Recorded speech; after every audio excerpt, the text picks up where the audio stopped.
And until you can break from this psycho enslavement, you are forever controlled by them that are beyond this dimension. That's what Bob Marley made a statement. He said, emancipate yourself from mental slavery, because the mind enslaves you. The mind is a very good friend. We are not condemning the mind. The mind is a very good friend if you know how to control it and dictate to it. But it can be a very worst enemy if you leave it to run its own errands. It will destroy you. So the mind must be dictated to and must be controlled. Then it will be a faithful servant and a good servant. But to leave the mind to do its own thing is going to mislead you into destruction, because at the end of the day, the mind will never allow you to live your purpose while you are on earth. Because the point is that the mind has no clue, has no intelligence, knows nothing while you are on earth. It's just a tool. And it's the intermediary to the non-physical world and then to the physical world. So in order to get into the non-physical world, you need to go through the intellect, the mind. And then when something is from the non-physical world through the higher self to the soul, it gets to the mind for the mind to decode it in the language of the binaries that the physical world understands. So for instance, when you have a dream or you have a vision or you have a intuition, it is transmitted. The language is not a physical language. It's the mind that understands the binary language. So when it comes to the soul transmits to the mind. Then quickly, it all happens within the fraction of a second. Quickly, the mind will decode it into the language that the physical world understands. Will give you citations. So sometimes that's why we say that when a spiritual teacher is teaching, he tries to explain closest with the help of the mind what he has experienced inside. Because words cannot explain the experience inside. But the mind is the one that tries to decode it and to give you relative or the closest relation to what it's being experienced inside through how the senses perceive things. So the mind depends on how, what sight is, what smell is, what hearing is, what taste is, what touch is, and use these attributes of the senses to try to explain the unexplainable. And that is how it works. But most of us, we've given our will, have given our lives to the will, to the mind, and we think that is all. So this is how we relate in the first phase to the non-physical world. This is how we take our decisions. This is how we come to conclusion. So somebody, they say, oh, this guy is a thief. What determines that he's a thief? Oh, we saw him enter into the room. The eye saw him go into the room. He came out and his hand was in his pocket, so he stole the money. Based on those perceptions, the intellect says, if that is so, then he stole the money. But it could be wrong. Because the intellect is only basing his judgment based on what the senses perceived. You get it? But maybe he went into the room all right, put his hand in his pocket, but he just pocketed. He felt like pocketing when coming out, but he didn't take anything. But the real guy who took the thing came out with his hand at his back like this. But he's the guy who took the thing. He has pocketed the thing, but the thing is, he has put his hand. Then you see the hand that there's nothing in it, but the thing actually is in the pocket, is beneath his cloth. So the mind will come to a wrong judgment. That is why when you go to God, they use what you call the IDS, an individual discriminated selective intelligence. They don't use the intellect, they use intelligence. Because the intelligence is higher than the intellect. Because intelligence doesn't come from the mind. Intelligence comes from the self. Because intellect is intellectual. Intellect from the word, which from the word intellectual, is accumulation of experiences and knowledge from the external world. From your intellect. So this man is an intellectual. He has learned data and information from the external world. But intelligence doesn't come from the external world. It comes from the internal world. That is intelligence. So intelligence supersedes intellect. And this is where we are getting all wrong. So this is how naturally we behave. This is naturally how our body, our mechanism goes through the process, through physical perception, to take decisions, what desire, even which man to marry, which place to stay. We go to an area, oh, this house is very beautiful, I want to rent this house. Your business was doing well, you were doing well as a young man, then you want to rent an apartment, so yeah, this apartment is very beautiful. I want to go, there was a house there, and there's an extra borehole there, and there's a generator set there, so now based on the physical senses, you take those decisions. And they will say, oh, nice, beautiful house. When you live in such a house, somebody will tell you that, oh yeah, you are camping. Then you go in, then the waiters will rent it. You go and rent that house. What you don't know is that maybe the one who built the house put something under the house that the senses cannot perceive. that the intellect cannot know. It is only the higher self that will know. Then you stay in that house, your business began to go down. People rent houses and become broke. Just like that. They were doing very well and they go to rent apartment. It's not only, I have received several cases that we're trying to deal with, some in Germany, some in UK, and I think there's another one in Finland or something. They came to the conclusion that, as I was observing, it was when they rented that particular apartment, then things begin to fall apart. And it's a beautiful apartment. You understand? So they call to check whether the apartment, the vibration in the apartment and all those things. Yes, some of them realize that there's a vibration that whatever source the energy came from for that apartment to be built, rented apartment to be built, the source of the money is not clean money. See, so what we can do, we're trying to advise the best thing is to quit the place. So that is how it is. So the intellect will always fail you because the intellect bases his judgment and his decision based on the sensory perceptions, which are the sensory perceptions, the physical realm. Now, we are going to look at the non-physical perceptions, and which is the real thing. This is the real deal. Now, with the non-physical perceptions,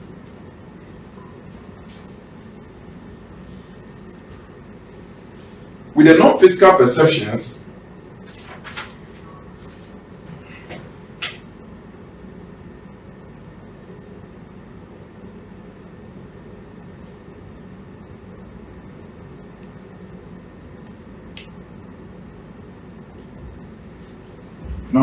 perception, actually, this is what we need as a person or as a people on earth.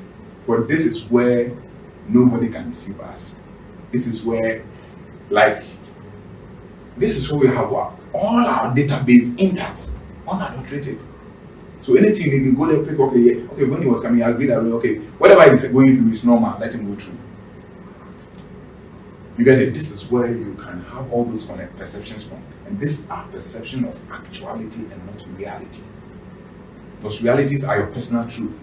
Actualities are the impersonal truth. Actualities is, just as I said earlier, when you reach to Kaswa overhead, the bypass is there, the overpass is there. This is an actual thing. It is not the reality. Your own reality will be different. Because maybe at a certain point you turn a junction, you didn't get to where the overpass is. So your reality is that there was no overpass on the way. But it doesn't defy the fact that there is an overpass on the way, going from Kaswa to West Hills. So this is where the actualities are, not your own personal realities. Now, with these non-physical perceptions, we have what we call the lower non-physical perceptions. And this, I'll take time to explain it very well because I've seen people mislead people. So when it comes to the pineal gland and activation of pineal gland, opening of pineal gland, there's a lot of misinformation out there. Open your pineal gland, open your pineal gland. The pineal gland cannot be open.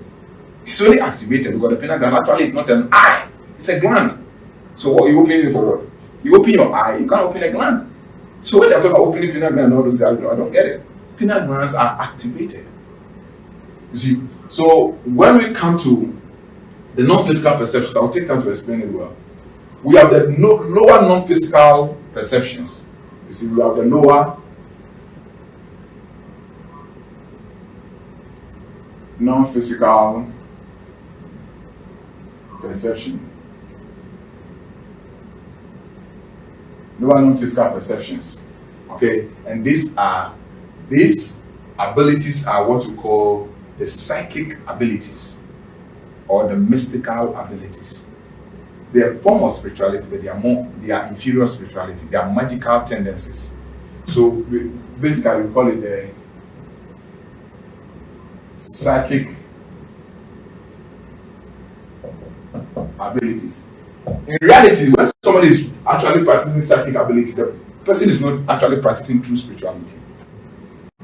Psychic abilities are not true spiritualities, and that is where people think it's spirituality. But it is a shadow of spirituality because it gives you a fair idea and a fair knowledge of what the actual things are, or what the actual thing will be. So the lower non-physical perceptions are the psychic abilities. Now, some of these abilities are precognition.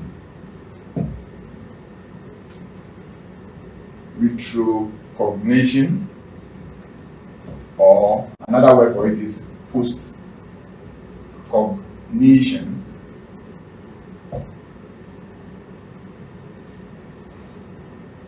Then we have telepathy. Then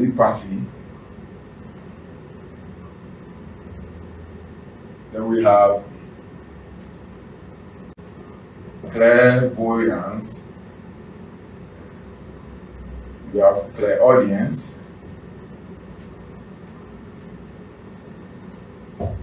We have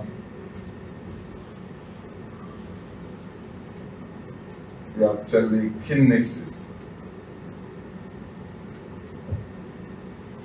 Then we have psychokinesis. These are abilities that we have, but actually they are non-physical abilities, but they are the lower non-physical abilities. So we're going to take them one after the other. I'll explain how they function and all those things. Now, precognition. When you say precognition, that is seeing things before they happen. This is on a cognize, to recognize. Recognize means in the present, being able to identify. So pre means before, and post or re means going back, retrospection, going back. So this is when the thing is about to happen and you see it before it happens. And precognition is when it has happened, but you are going to into the future and into the past. Seeing into the future and seeing into the past. So you see people say, oh, for me, I've gone into my 3 past lives, I've gone into the future, so my pineal gland is, my third eye is open. It's an illusion, it's a lie. I tell you on authority, it's a lie. If you know what it is, you know that the person doesn't know what he's talking about. You go into the future and the past, not with the opening of the, well, the third eye is even not open, not with the activity of the third eye. It is you go through these psychic abilities.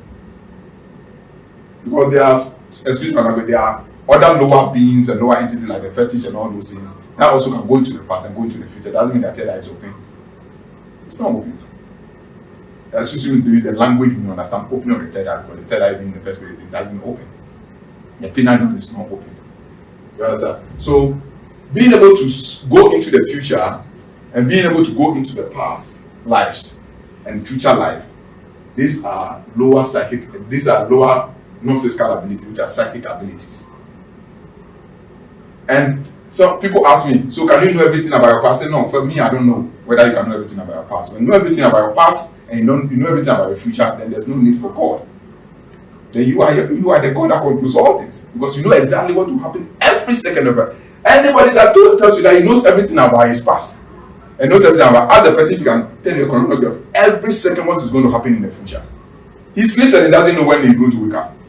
She sleeps and she doesn't know when it's going to happen. Only wake up to come start boasting. That I can go into the future and then I'm going to the past life, certain part. No, what happens is that when you have developed your psychic abilities, you understand, there are but spotted incidents and events that happen in your past. You can visit it.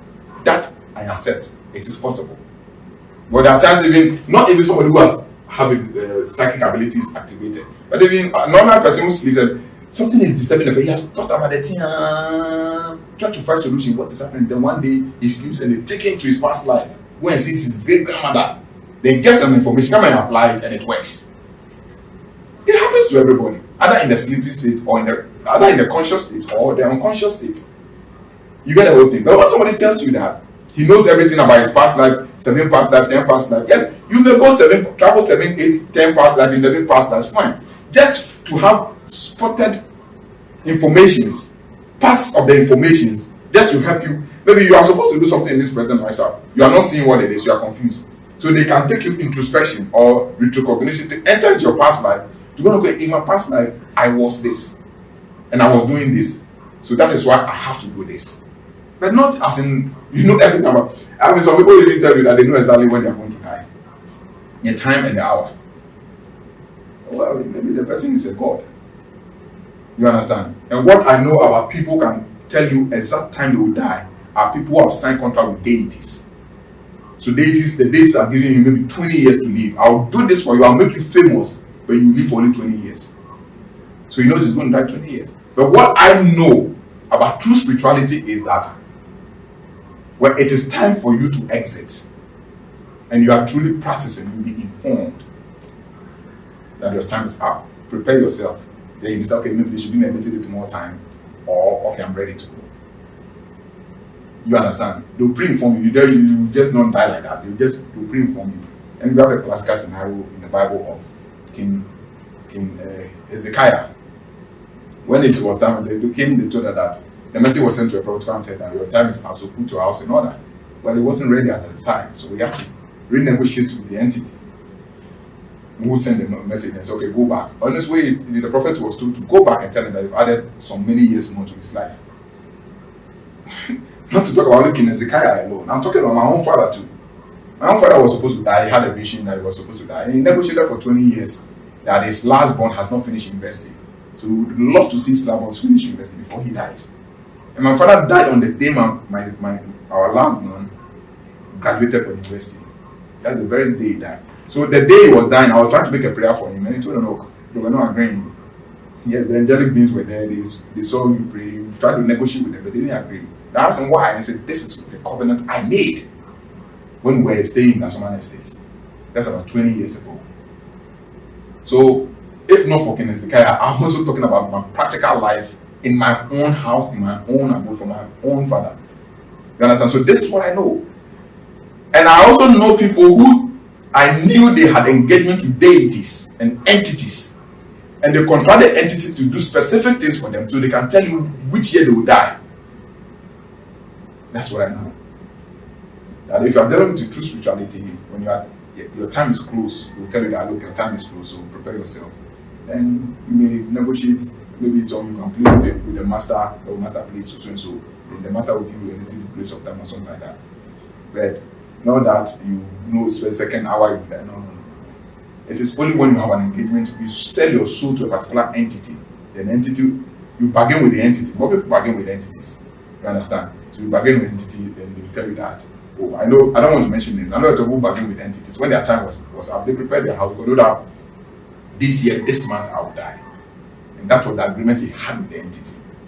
So I always say, when you see people talking that way, watch the people very well, because they could mislead you.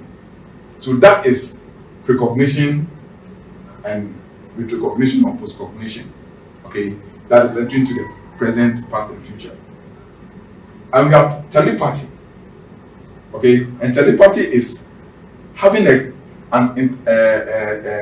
thought communication without human interference or without physical interference. We call it telepathic communication. For instance, you can be there and say that we take Kwame Kanche. The next thing you realize that you realize that Kwame comes in. Or a more classical scenario, sometimes you'll be sitting in an engagement or a negotiation table.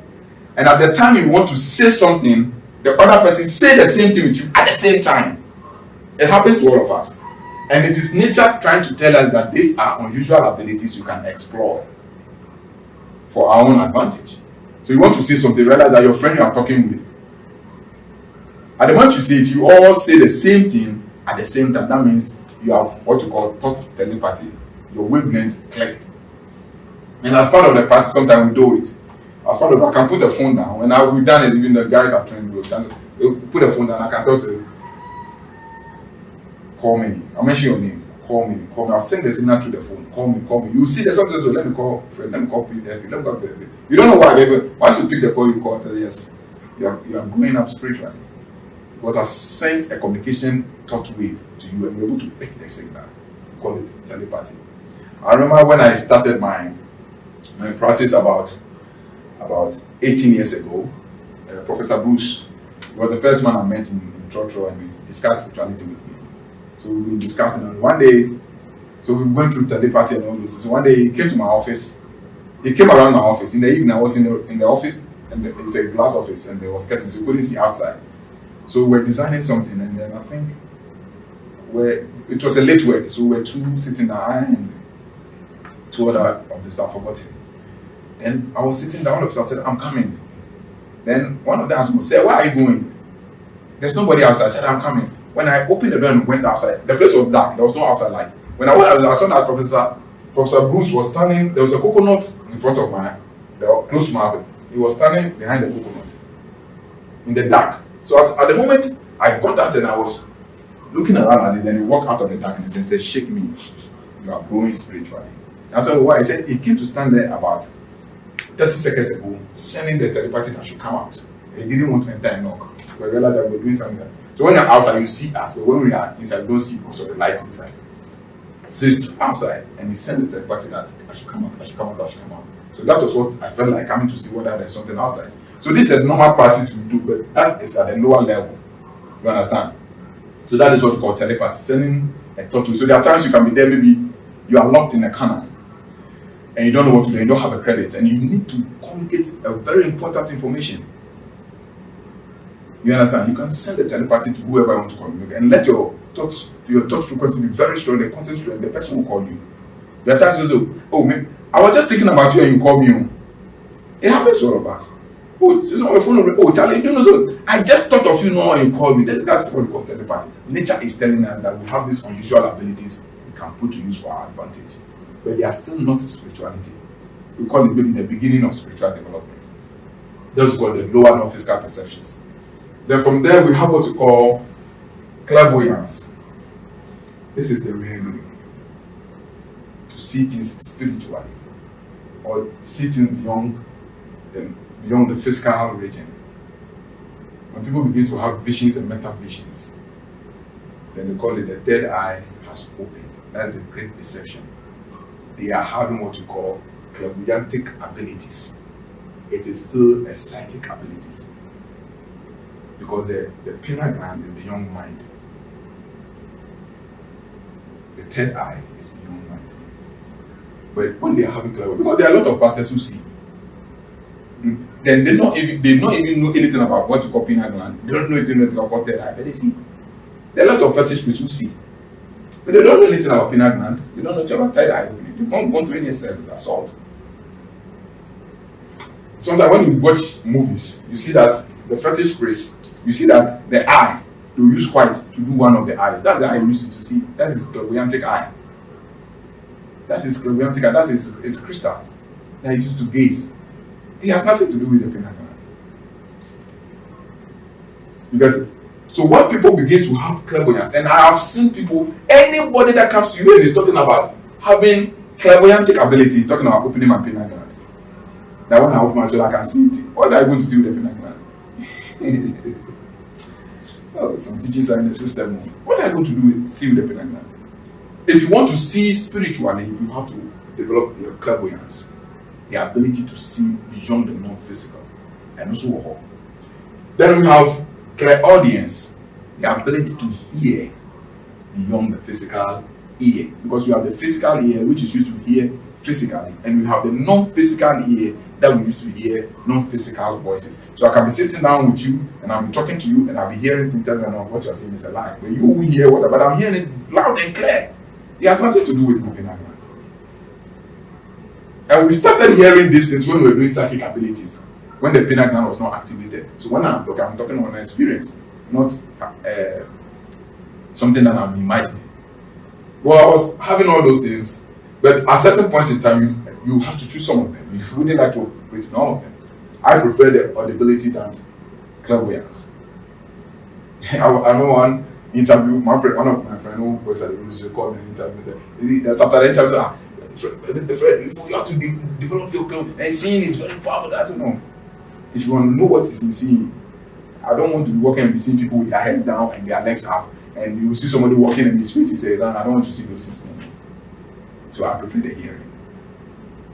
So I think some months later, he also had another master. The master came for an interview, and the master was telling him that the ability to see and the ability to hear, they are all good abilities. But the one who hears is higher than the one who sees. And in most cases, to even hear, it has to be hereditary something, or some master has to communicate that energy to you. But it is not easy to hear. And that guy was somebody he respected because the guy could see well. And he was that, Alfred, as he wanted. But maybe I can be open. I'm saying, listen, maybe we will meet it. And when I hear it, it's 100%. It doesn't fail. If you like take it or I leave it, that's your problem. And one advantage about clear audience that I prefer, this is my personal truth. This is not the impersonal truth. One thing about clear audience that I prefer as a person is that you always have it on the go. I can be talking to you and listen to you and I still be listening. So it is consistent. You can be sleeping and you will be talking to you. You can be sitting and be talking. You can be anywhere you are. But sometimes with the clairvoyance, when your thought focuses through the crystal eye, is focused on a particular thing, that side of it can go off. You get the whole thing. Because if you engage the crystal eye, which has to connect to the non-eye to be able to see. So that's why my personal truth is, that's why I prefer the clairvoyance. Then we have what you call the telekinesis. Now, telekinesis is the ability to influence things without any physical interaction. That is telekinesis. You can influence things without any physical interaction. For instance, telekinesis from the word like telephone. Words like telepathy, they are slightly different. Telekinesis is like sometimes when I want to buy something and the person is far away, you understand? But the person hasn't developed a psychic ability to be able to receive telepathy. I use telekinesis. I say, oh, dial back on telephone number. So I can say, Egura Danuchi, Egura Danuchi. It's like I'm using telephone to call the person, and the person will tell. Kind of trying to influence things without physical interference or walking to the person or shouting to call the person. That's how telekinesis. And these abilities are there for everybody to experience. And the last, but not the least, is the psychokinesis. Psychokinesis is the ability to use the mind's ability to influence objects without necessarily touching them. So that practice, I have not practiced it before, but I know people who have practiced. I've seen it done before. But at certain point, when I got to certain points, I just moved on to the grace fund and I moved on to the higher practice. So we can put the coke bottle or wear the coke bottle and move the coke bottle in its mind and to fall down. You can put the coke bottle on the table, stand as a distance, gaze at the coke bottle in his daughter, and he will blast the coke bottle in his daughter, and the coke bottle will blast, boom. That is psychokinesis. He can watch a metal and bend the metal in his thought and it will bend. That's psychokinesis. So this is the lower non-physical perceptions. We'll take a break, and when we come back, we will deal with the higher non-physical perceptions. Thank you very much for your audience.